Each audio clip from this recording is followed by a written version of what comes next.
The Air Force has always seemed like the rich cousin of the United States military. You never hear any stories about Air Force ensigns trashing a bar for fun or wild Air Force recruit stories.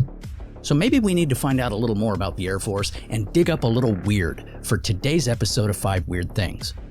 Welcome to the channel. First, please like, subscribe, share the channel.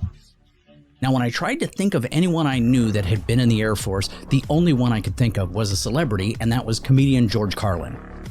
I loved him, and I always thought it was odd that he was such an activist against the establishment, but he was also a veteran. Now, who can you think of that was in the Air Force, or were you in the Air Force? And if so, what did you do for him?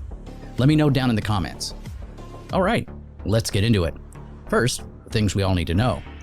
United States Air Force, USAF, is the aerial and space warfare branch of the United States military, tasked with defending the nation through air, space, and cyberspace operations. The Air Force plays a critical role in national security. Its mission is to fly, fight, and win, delivering global reach, power, and vigilance. The Air Force operates a wide range of advanced aircraft, including fighters like the F-22 Raptor, bombers like the B-2 Spirit, and transport planes like the C-130 Hercules.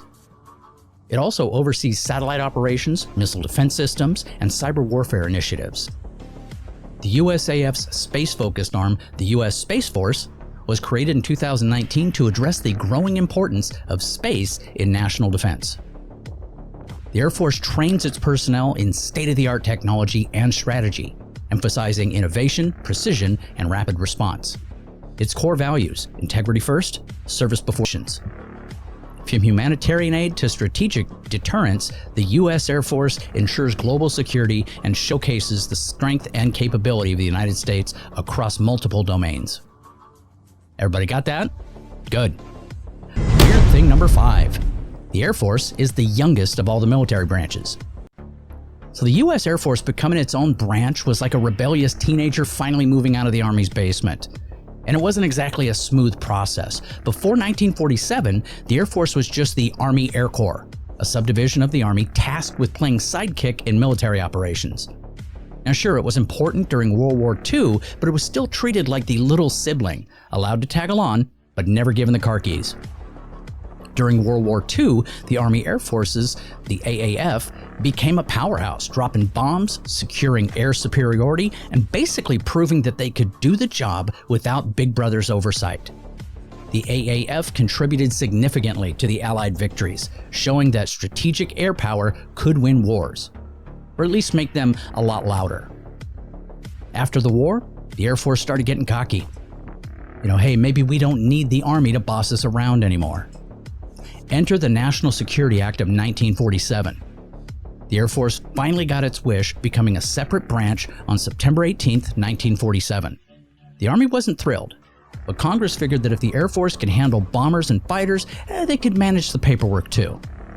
Some skeptics claimed the Air Force was all flash and no substance. Just a bunch of guys who like wearing aviator sunglasses and saying, "Roger that."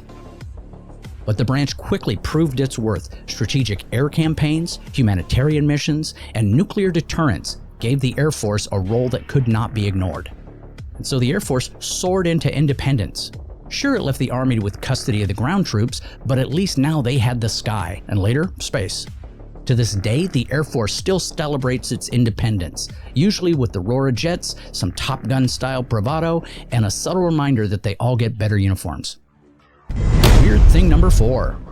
They are the largest Air Force in the world. The U.S. Air Force owns more planes than most people own socks. Over 5,200 aircraft of various shapes, sizes, and purposes. It's not just about having planes, it's about having all the planes, because if there's one thing the Air Force loves, it's options. Fighter jets? Got 'em. Bombers? Oh, you bet. Planes so stealthy they can sneak up on a cloud? Absolutely. The F-22 Raptor and F-35 Lightning II are the high-maintenance divas of the fleet. Sleek, expensive, and always stealing the spotlight.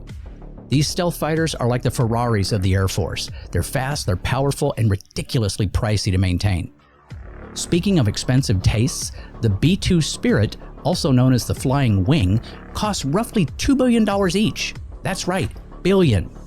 Imagine explaining that one to Congress. No, we don't want health care. We need flying Batmobiles. Then there's the A-10 Thunderbolt II, affectionately called the Warthog. It's not pretty, but it gets the job done, like the Air Force's version of a pickup truck with a 30mm Gatling gun strapped to the front. Ground troops adore it, while Air Force brass keep trying to retire it because it's not shiny enough for their taste. The C-17 Globemaster III and the C-130 Hercules handle cargo missions for the Air Force, moving everything from tanks to humanitarian aid. These planes are basically huge U-Hauls with wings, except they can airdrop supplies, or tanks, into the middle of nowhere. And let's not forget drones, which were becoming a much bigger thing, like the MQ-9 Reaper, which takes the concept of remote work to a terrifying new height. These are flown by operators who may or may not be sitting in air-conditioned trailers sipping coffee while conducting precision strikes halfway around the world.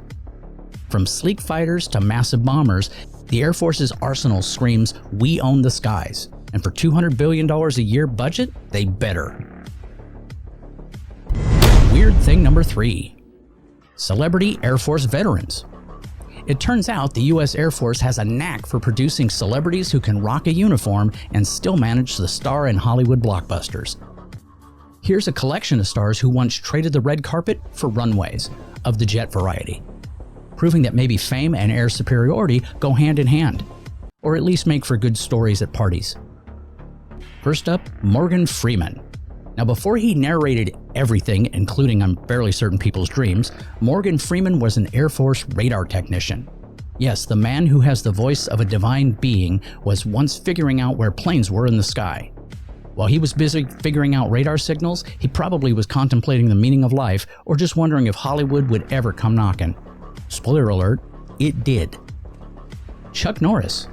Ah yes, Chuck Norris. Before he was roundhouse kicking bad guys in movies, he was a real-life air policeman stationed in South Korea. Legend has it he didn't just protect the skies, he probably could have punched a plane out of the sky with one mighty roundhouse kick. The man is a walking meme. Willie Nelson, the country music and weed legend who is synonymous with chill, once served in the Air Force. He joined up, likely figuring that if the government could teach him to fly, maybe it would help him out in his music career. Spoiler, it did, but mostly in the form of other kinds of clouds, the kind you find above his head. It's a cheap joke, but I still did it. Jimmy Stewart. Before becoming America's beloved actor in It's a Wonderful Life, one of my favorite films of all time, Jimmy Stewart was a brigadier general in the Air Force. He flew bombers in World War II, and despite all the war drama, probably still wished he could have spent more time just being Mr. Smith Goes to Washington. And finally, as I mentioned before at the beginning, George Carlin. Before his biting wit turned him into a comic legend, Carlin spent some time as a radar technician in the Air Force. Maybe that's where he developed his skill for detecting nonsense and calling it out. We suspect his radar wasn't really for planes, it was for stupid human tricks. Now, he was court-martialed 3 times in 3 years, but he left the service with a general discharge. Now, apparently serving in the Air Force is just the first step towards a career in being impossibly cool, or at least having a memorable story. Weird thing number 2. The Air Force and UFOs. The U.S. Air Force's relationship with UFOs is like that weird, unexplained smell in your fridge. Can't quite get rid of it, but they've tried to ignore it for decades. Let's dive into their odd, sometimes baffling history of dealing with UFOs, or at least pretending to look into it while raising eyebrows along the way. Now, it all started in the 1940s when the Air Force was getting more than a few unidentified flying object reports from people who were presumably not just really bad at identifying aircraft. In 1947, a guy named Kenneth Arnold saw 9 mysterious, fast-moving objects near Mount Rainier in Washington and coined the term flying saucer. The Air Force, being the thorough investigative force that it is, immediately launched Project Sign to figure out what the heck was going on. The Air Force's general motto seems to be, if you can't explain it with science, just blame it on space weather or a really shiny planet or a weather balloon. In the 1960s, as UFO sightings kept coming in like junk mail, the Air Force started to get a little tired of the whole thing. They put out statements like, hey, it's probably just swamp gas, and they moved on. But that didn't stop everyone from obsessing over it, and soon UFOs were the staple of pop culture and movies, with the Air Force getting the equivalent of eye rolls every time someone in a tinfoil hat claimed that they'd been abducted. While the Air Force stopped officially investigating UFOs in 1969, the fascination never really went away. In fact, in 2017, a Department of Defense program, funded in part by the Air Force, resurfaced UFO footage from a fighter jet. I guess we're all just going to keep pretending that we don't know what's going on up there. And finally, weird thing number 1. Bad ideas from the Air Force. Now, the U.S. Air Force has had some pretty brilliant ideas in history, but let's be real. Sometimes their ideas were less strategic genius and more, let's see what happens when we push this button. So here are 5 of the Air Force's worst ideas with a little bit of humor thrown in. Now, as I mentioned a minute ago, Project Blue Book is what eventually the UFO investigations came from. It could also be called, let's just tell people it's swamp gas. So this is from the 50s. The Air Force eventually coined the term Project Blue Book, an investigation into UFO sightings. Now, after reviewing over 12,000 reports, they officially concluded that the overwhelming majority of sightings were misidentified aircraft or swamp gas. Yes, swamp gas. Because nothing screams, we've got this under control, like blaming alien sightings on farts from bogs. Brilliant, guys. The flying jeep, called the Avro car. In the 1950s, the Air Force thought, what if we built a flying jeep? So they did.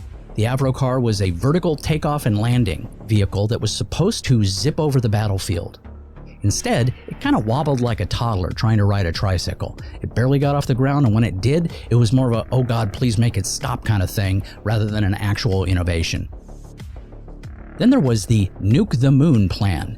In the 1950s, some Air Force geniuses decided that it would be a great show of power to Russia if we were to nuke the moon. Yes, the moon. The plan was to launch a nuclear bomb and explode it on the moon's surface just to let the Russians know that we mean business. Who wouldn't want to permanently alter Earth's tides and screw with our planet's ecosystem just for the sake of a little flexing? The YF-12 supersonic interceptor that couldn't catch anything. The YF-12 was a supersonic interceptor that was built to outrun and shoot down Soviet bombers. However, it turned out that the thing couldn't actually hit anything, and its top speed was only slightly faster than a speeding ticket. So much for the intercepting enemy aircraft when you can't even catch up with a Ford Mustang. And finally, the flying tank, the C-130 Hercules. Not so much of a bad idea in theory, but when you throw a tank out of a plane to deploy it on the ground, you're kind of asking for disaster. The C-130 Hercules could do this, but we're pretty sure those tanks didn't exactly land softly. It's like sending your grandma's china collection through the mail with no padding, and everything just breaks. So in conclusion, the Air Force has had some embarrassing ideas over the years, but at least they've learned not to nuke the moon or fly jeeps into combat anymore.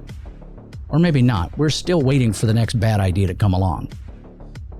Well, that's it for today's episode. I hope you liked it. I had a Top Gun joke all set to go, and at the last minute I remembered that was the Navy. You can't win them all. So do me a favor, watch more of my videos, and then take care. Have yourself a great day.